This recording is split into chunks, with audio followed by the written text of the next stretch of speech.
여러분 안녕하십니까? RTN 리얼타임입니다. 현재 부동산 이슈를 전문가의 눈으로 살펴보는 이슈앤마켓 지금 바로 시작합니다. 부동산의 투자가 활성화되면서 일반인들도 경매에 대한 관심이 높아지고 있습니다. 요즘에는 일반인들을 대상으로 한 경매 광장들도 많이 생기고 있고 작은 상가나 아파트를 경매로 받는 사례가 늘어나고 있습니다.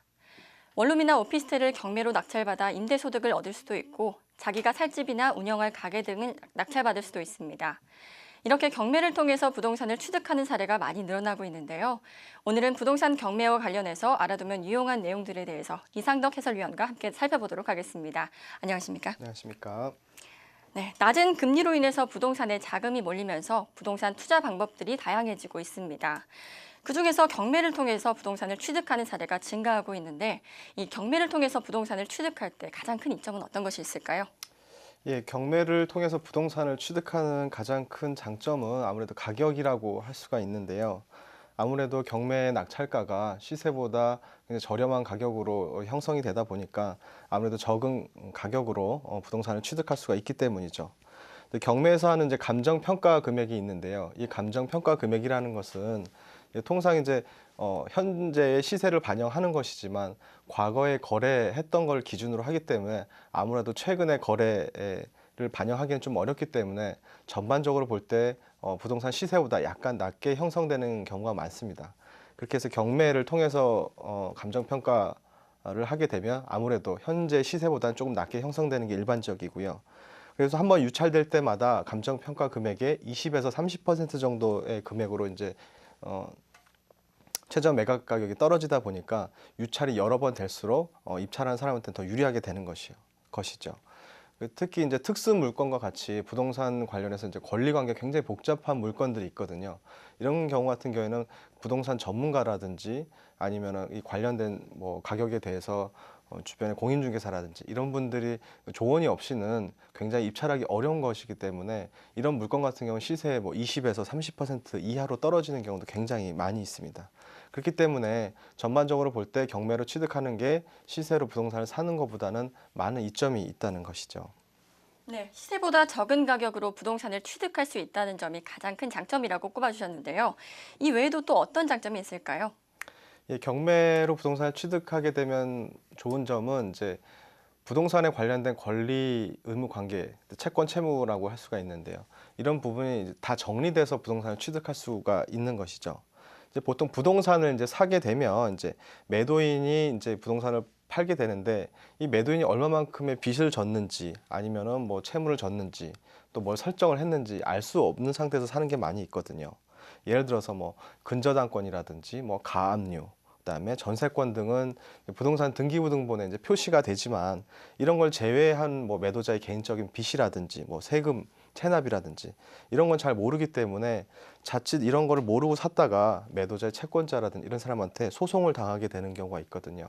그러니까 이런 경우를 이제 법률 용어로 사해행위라고 하는데요. 그러니까 매도자가 이제 팔려는 부동산이 이제 유일한 재산이거나 아니면 부동산을 팔게 되면 빚을 갚는데 부족함이 생기는 경우에 그 매도인의 채권자가 매수인을 상대로 해가지고 그 부동산 매매 계약을 취소시키는 것을 말합니다.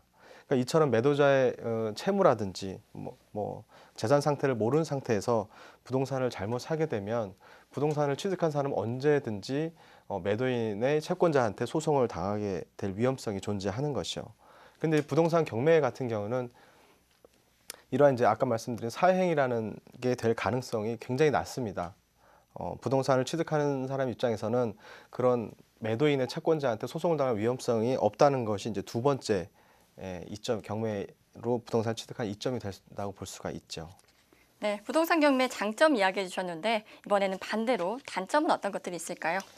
부동산 경매 단점이라고 할 수 있는 거는 일단 부동산을 정확하게 볼 수 없다는 거죠.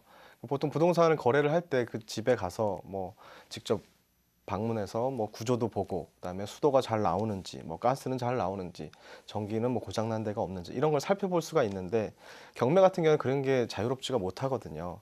그렇기 때문에 아무래도 뭐 파손 부분이 있더라도 확인을 할 수 없고 뭔가 잘못되거나 아니면 불법 건축물이 부분이 있다 하더라도 확인을 못하고 취득을 하는 것이죠.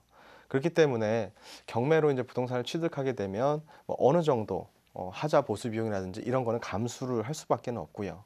또 한 가지 단점이라고 한다면 그 경매를 취득한 건물에 예를 들어서 임차인이라든지 아니면 유치권자 같은 사람이 있으면은 이건 부동산에서 스스로 나가지 않는 이상 그 낙찰자가 이걸 내보내야 된다는 그런 부담이 있습니다. 또 허위 유치권 신고자도 마찬가지인데요. 이런 경매를 받아서 정상적으로 인도받기 위해서는 임차인 그 낙찰자 스스로가 뭐 소송이라든지 인도 명령을 통해서 이 사람들 내보내야 된다는 그런 부담감이 있기 때문에 이런 단점이 있을 수가 있는 거죠. 네, 부동산 경매 단점 이야기해 주셨는데요. 네, 부동산 경매를 처음 접하는 사람들은 용어나 절차가 복잡해서 또는 어려워서 혼자서 경매에 응찰하는 것이 어려울 것으로 보입니다. 어떻게 접근하는 것이 좋을까요? 이 부동산 경매에 관심이 있더라도 부동산에 관해서 전문 지식이 없는 분들이 이제 바로 경매에 뭐 응찰하거나 하는 건 좀 위험하다고 할 수가 있습니다. 일단 경매에 이제 입찰을 하기 위해서는 부동산 관련 법적 지식도 필요하고 또 경매 절차가 어떻게 돌아가는지를 충분히 이해하고 있어야 되거든요. 또 경매에서 가장 중요한 거는 그 매물로 나온 부동산에 대한 권리 분석인데요. 이 권리 분석이라는 거는 단순히 뭐 거기가 가치가 좋고 위치가 좋다 이런 것뿐만이 아니라 법률적인 것뿐만이 아니라 그 이후에 사후 절차까지 관련된 법률 지식을 알아야지만 알 수가 있는 것인데요.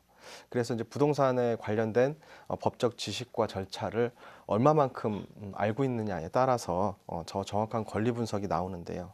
그래서 처음 경매를 접하시는 분들은 바로 자기가 괜찮은 물건이 있다고 하더라도 바로 응찰하거나 입찰하려고 하지 마시고 적어도 부동산 경매 물건에 대해서 전문 지식을 보유하고 있는 뭐 경매 회사라든지 뭐 입찰 자격 대리가 있는 공인중개사라든지 또 법무사나 변호사 등 전문 자격사한테 일단 권리 분석에 관련한 상담을 해보고 충분히 의견을 들은 다음에 충분히 투자 가치가 있고 법적인 문제가 없다라고 했을 경우에 입찰을 하는 것이 좋습니다.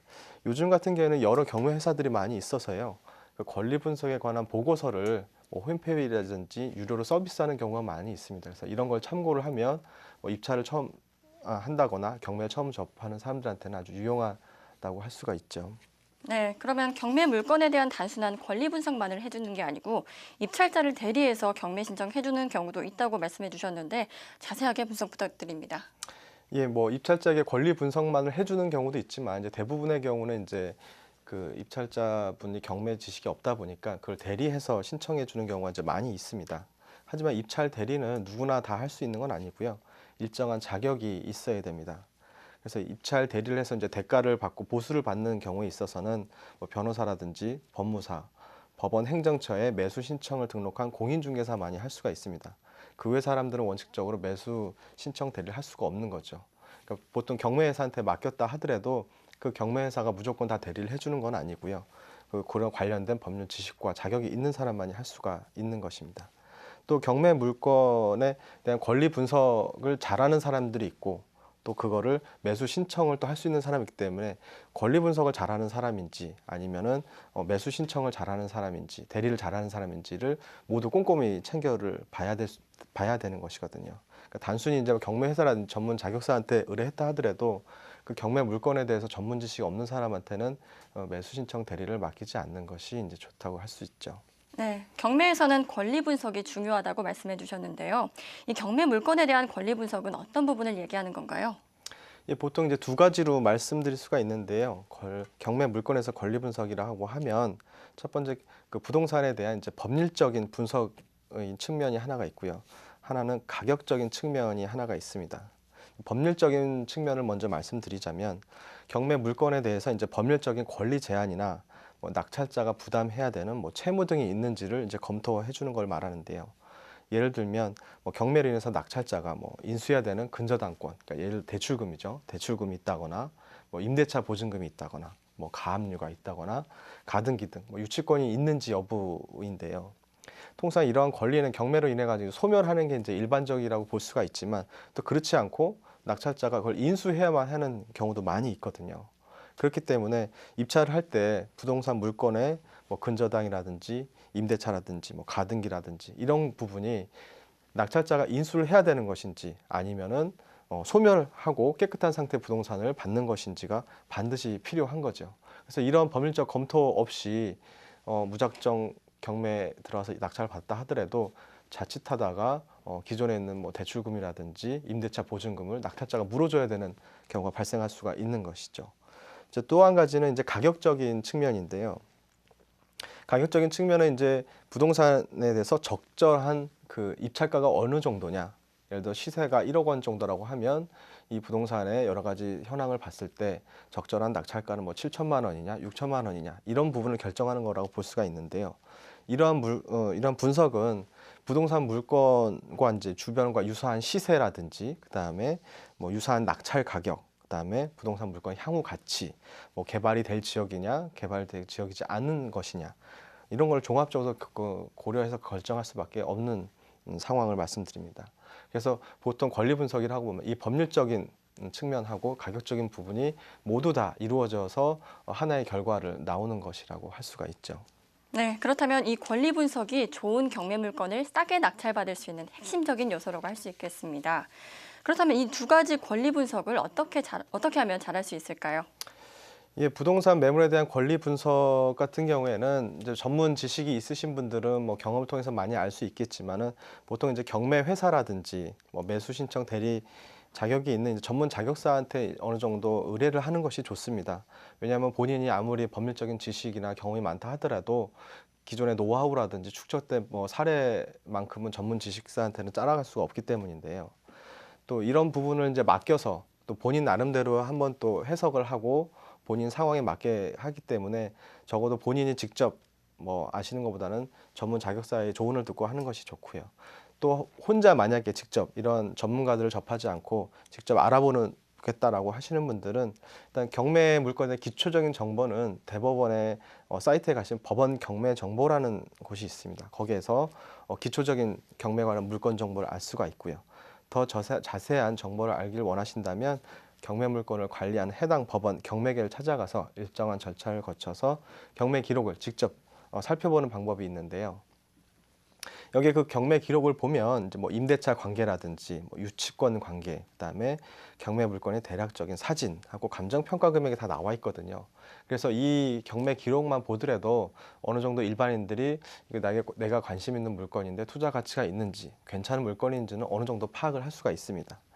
그래서 이제 그 다음 단계로 가게 되면 이제 가격적인 분석을 해야 되는데요. 가격적인 분석 같은 경우에는 직접 예를 들어서 뭐 주변에 부동산 공인중개사 사무실에 가서 뭐 주변 부동산의 시세라든지 그다음에 향후에 뭐 부동산이 오를 것인지 내릴 것인지 가치를 직접 방문하면서 알아볼 수 있는 방법이 있습니다.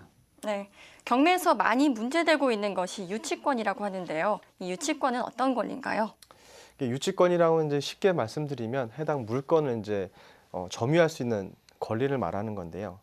그러니까 일정 어떤 법률 관계 때문에 그 물건의 소유자가 아님에도 불구하고 그 법률 관계 해소될 때까지 그 물건을 가질 수 있다는 권리입니다. 그러니까 대표적인 것이 이제 공사업자의 이제 공사 대금 채권이 있는데요. 공사업자는 이제 부동산 소유자로부터 이제 공사를 이제 의뢰받아서 공사를 본인이 다 마무리를 했는데 이제 소유자가 공사 대금을 주지 않는 경우입니다. 이런 경우에 공사업자는 자기가 그 대금을 받을 만한 담보가 없기 때문에 자기가 공사한 그 건물이나 부동산을 돈을 지급받을 때까지 점유하고 있는 겁니다. 그러니까 이 유치권은 그 점유하고 있다고 하더라도 공사 대금을 뭐 낙찰자한테 청구할 수 있는 권리는 없거든요. 하지만 이제 공사 대금을 청구할 수는 없다 하더라도 그 공사 대금을 지급받기 전까지는 그 부동산에는 그런 걸 비워주지 않아도 되기 때문에 결국에는 낙찰자가 유치권자한테 그 부동산을 인도받기 위해서는 공사 대금 상당액을 줘야지만 내보낼 수 있다는 이런 구조가 되는 것이죠. 네, 그러면 경매 절차에서 이 유치권이 있을 경우에 낙찰자는 무조건 유치권자의 공사대금을 지급해야 되는 건가요? 꼭 그렇지는 않습니다. 이제 유치권 같은 경우에 이제 뭐 일반인들이 좀 이해하기 쉽게 세 가지로 나눈다면 그 첫 번째는 낙찰자에게 인수되는 유치권이 있고요. 두 번째는 이제 인수되지 않은 유치권이 있고요. 이제 불법적인 유치권 이게 세 가지로 나눠볼 수가 있는데요. 낙찰자에게 인수되는 유치권이라는 것은 그 실제 유치권자가 공사 대금을 못 받은 경우에 그거를 낙찰자가 인수해야 되는 권리 그런 요건을 충족하는 경우에 성립이 되는데요. 그 요건을 보면 먼저 공사업자가 공사를 실제로 진행을 했고 그 공사를 지급받지 못했을 뿐만 아니라 경매가 개시되기 전에 유치권 적법하게 행사를 하고 있어야 됩니다. 이 세 가지 요건은 중에 하나라도 갖추지 못한다면 그 유치권이 낙찰자에게 인수되지 않는 것이 이제 원칙인데요. 또한 불법적인 유치권 같은 경우는 뭐냐면 실제 경매 물건에 대해서 공사를 하지 않은 경우도 있거든요. 그런 경우라든지 공사를 하였음에도 공사 대금을 실제 지급받은 경우, 아니면 공사 대금을 허위로 부풀려서 부동산 소유자하고 서로 짜고 허위 유치권 신고를 하는 경우, 이런 걸 불법적인 유치권이라고 하는데, 이런 불법적인 유치권하고 인수되지 않은 유치권 같은 경우에는 낙찰자가 유치권자한테 공사대금이라든지 이런 거를 지급할 필요가 없습니다. 네, 그렇다면 불법적인 유치권과 낙찰자에게 인수되지 않은 유치권의 경우에 낙찰자는 유치권자를 상대로 법적으로 소송을 내야 되는 거 아닙니까? 예, 그렇게 되는 구조가 될 수밖에 없습니다. 낙찰자가 이제 유치권자를 상대로 해서 유치권이 뭐 허위라든지 결국에는 이제 부존재한다는 이제 취지의 이제 소송을 제기를 할 수밖에 없는데요. 근데 특히 주의할 그 경매 절차에서는 이 허위로 유치권 신고하는 경우가 굉장히 많거든요. 그 이유가 뭐냐면 유치권 신고를 해놓으면 그 입찰을 하는 사람 입장에서 이제 소송을 하기 전까지는 그 낙찰자가 이게 인수해되는 유치권인지 아닌지를 정확하게 판단을 할 수가 없거든요. 그렇기 때문에 누구도 입찰을 섣불리 안 하기 때문에 계속 유찰이 되는 거죠. 유찰이 되면 최저 매각 가격이 떨어지다 보니까 금액은 계속 떨어지게 되는 거죠. 그래서 경매 물건의 유찰을 노리고 이제 부동산 소유자랑 서로 짜고 이제 허위 유치권을 신고하는 경우가 굉장히 많거든요. 그래서 유치권 신고가 있으면 뭐 경매를 신청한 채권자라든지 뭐 이런 사람들은 경매 절차를 도중에 중단시키고 뭐 유치권 부존재 소송을 제기하기도 하는데, 그러나 경매 입찰을 하려고 하는 사람들은 경매에 대해서 이해관계인이 아니기 때문에 물건을 낙찰받기 전에는 유치권 부존재 소송을 제기할 수가 없는 거죠. 그래서 낙찰자는 물건을 낙찰받은 후에야 유치권 소송을 하기 때문에 그 소송에서 이긴 후에야 낙찰받은 물건을 이제 활용할 수 있게 되고, 그러기 위해서는 소송을 필수적으로 할 수밖에 없는 거죠. 네, 이런 경우도 있다고 하던데요. 상가 건물의 경우에 낙찰받은 사람이 전 소유자가 미납한 관리비까지 내야 된다 그러던데 이게 맞는 건가요? 예, 뭐 상가 건물만의 문제는 아니고요. 공동 관리비가 있는 아파트도 이제 해당될 수가 있습니다. 물건의 전 소유자가 관리비를 이제 미납을 했는데 그 경매 물건을 낙찰받은 새로운 소유자는 전 소유자가 미납한 관리비 중에서 공용 부분에 해당하는 관리비 채무는 승계를 하게 됩니다. 최근에 대법원도 이런 취지로 판시하고 있는데요. 아파트나 공동 상가의 존재라든지 보존을 위해서는 필수적으로 지출을 해야 되는 공용 관리비 경우에는 채무 승계를 인정한다는 취지입니다. 주의해야 할 거는 이 공용 관리비에 대한 연체한 부분이 경매 정보라든지 이런 부분에 잘 나타나지가 않습니다. 그렇기 때문에 입찰을 하려고 하는 사람들은 경매 정보에 나타나지 않으니까 섣불리 이 공동 상가라든지 아파트를 낙찰받은 후에 공용 관리비가 미납됐다는 이유로 그 금액을 다 떠안아야 되는 경우가 발생을 하는 것이죠. 최근에 경매 물건을 나온 사례를 보면 시세의 20%안 되는 가격으로 최저 매각 가격이 떨어지는데, 그 이유를 보니까 공용 관리비의 미납 연체금이 수천만 원에서 수억 원에 이르는 경우가 많이 발생을 하고 있습니다. 그래서 이러한 부분은 경매 정보에 명확하게 표시되지 않는 부분이 많기 때문에 아파트라든지 공동 상가를 입찰하려고 하시는 분들 같은 경우에는 이런 부분이 있는지를 꼼꼼히 살피셔가지고 입찰을 해야 될 걸로 예상이 됩니다. 네, 통상 건물과 토지의 소유자가 같은 것으로 알고 있는데요. 만약 토지와 건물의 소유자가 다를 경우에 이 토지 위에 있는 건물이나 토지 이 둘 중에 하나가 경매 시장에 나온다면 낙찰받아도 아무 문제가 없는 건가요? 이런 부분은 좀 세심한 주의가 필요합니다. 왜냐하면 건물과 토지의 이제 소유자가 일치하는 것이 일반적이지만, 건물하고 토지의 소유자가 이제 다른 경우에 둘 다 경매 물건에 나오면 좋은데, 어느 하나만 건물이라든지 토지 하나만 이제 경매에 나오게 되면 그 건물이 토지를 사용할 수 있는 권리가 있는지 없는지를 반드시 확인을 해봐야 됩니다. 이러한 권리는 이제 뭐 계약에 의해서 토지 사용 대차라든지 임대차 계약에서 체결되는 경우도 있고, 법률적으로 일정한 요건을 갖추면 생기는 경우도 있는데요. 근데 이처럼 건물하고 토지가 이제 서로 다른 소유자가 다른 상태에서 건물만이 경매로 나왔다면, 그 건물이 토지를 사용할 수 있는 권리가 있다고 한다면 건물을 낙찰받은 사람은 큰 문제 없이 사용료만 지급하면 되는데, 만약에 그 사용 권리가 없다고 한다면 그 건물은 철거될 수가 있습니다. 그렇기 때문에 경매에 입찰하려고 하는 사람들은 토지와 건물이 따로따로 경매에 나왔을 때 그 소유자가 틀리다면 반드시 그 건물이 토지를 사용할 권리가 있는지를 한번 검토를 해봐야 되는 것이고, 또 반대로 토지와 건물의 소유자가 틀린데 토지만의 경매로 나왔다. 이런 경우에도 반드시 확인을 해보셔야 될 게, 토지를 받았는데 만약에 그 건물이 토지 사용 권리가 없다고 하면 토지 소유자는 건물 철거를 시킬 수가 있습니다. 그런데 만약에 그 건물이 토지를 사용할 권리가 있다 그러면 그 토지 사용료만 지급받은 채로 토지를 활용을 할 수가 없거든요. 거기에 건물을 짓는다든지 뭐 나한테 임대를 하기도 어려운 부분이고요. 그러니까 결국에는 이거 토지라든지 활용하는 부분이 굉장히 중점적이기 때문에 건물하고 토지하고 소유자가 틀린데 둘 중 어느 하나만 경매 물건으로 나왔다면 철저한 권리 분석을 해야만 되는 것이죠. 이런 거 이제 특수 물건이라고 좀 많이 하는데요. 특히 요즘에는 이제 토지 소유자하고 건축업자가 동업을 하는 경우가 굉장히 많습니다. 그러니까 토지 소유자가 땅을 대고 건축업자가 건축을 하게 되는데, 그 건축을 하게 되면 비용이 필요하다 보니까 빈 토지에다가 이제 담보로 대출을 받아서 그걸로 공사를 진행을 하다가 건물은 완공이 돼서 등기가 나야 될 쯤에 이자 미납으로 해가지고 토지가 경매가 돼버리면 그 건물은 철거될 위기에 발생을 하거든요. 이러한 거는 뭐 원룸촌이라든지 뭐 단독주택 같은 경우에 좀 많이 사례가 있기 때문에 이런 부분은 반드시 주의를 하셔야 될 부분 같습니다. 네. 경매를 입찰하려고 할 때 경매 회사나 경매 컨설턴트를 활용하는 경우가 많은데요. 간혹 입찰 수수료를 적게 받고 경매 낙찰이 됐을 때 일정한 수수료를 받는 방식으로 계약하는 경우가 많은데, 이러한 계약이 문제가 없는 건가요? 이게 보통 경매 자문을 받게 되면 일정한 자문료를 지급하는 게 이제 원칙인데요. 근데 이제 경매라는 것이 이제 낙찰이 돼야 목적을 달성하기 때문에 낙찰 전에 자문료를 지급하는 건 이제 부담스러울 수가 있습니다. 그래서 경매 회사라든지 뭐 컨설턴트들이 자문료를 따로 받지 않거나 아주 저렴하게 받고 경매에서 이제 낙찰되었을 때 일정한 수수료를 받는 계약을 많이 하는데요.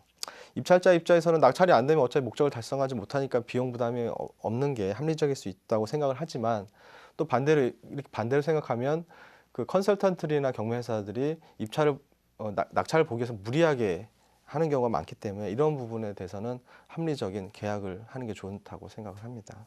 네, 오늘은 부동산 경매에 대한 분석과 사례들 몇 가지 살펴봤습니다. 오늘 좋은 말씀 고맙습니다.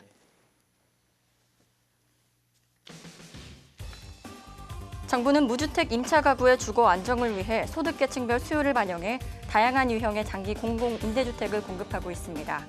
저소득층을 대상으로 공급하는 공공임대주택은 입주 후에 소득이 증가하면 재계약을 제한하고 있으나, 영구임대주택은 재계약 시 소득 자산을 제한하지 않고 있어 입주 후 자산이 증가해도 계속 거주할 수 있는 문제가 존재한다고 전했습니다.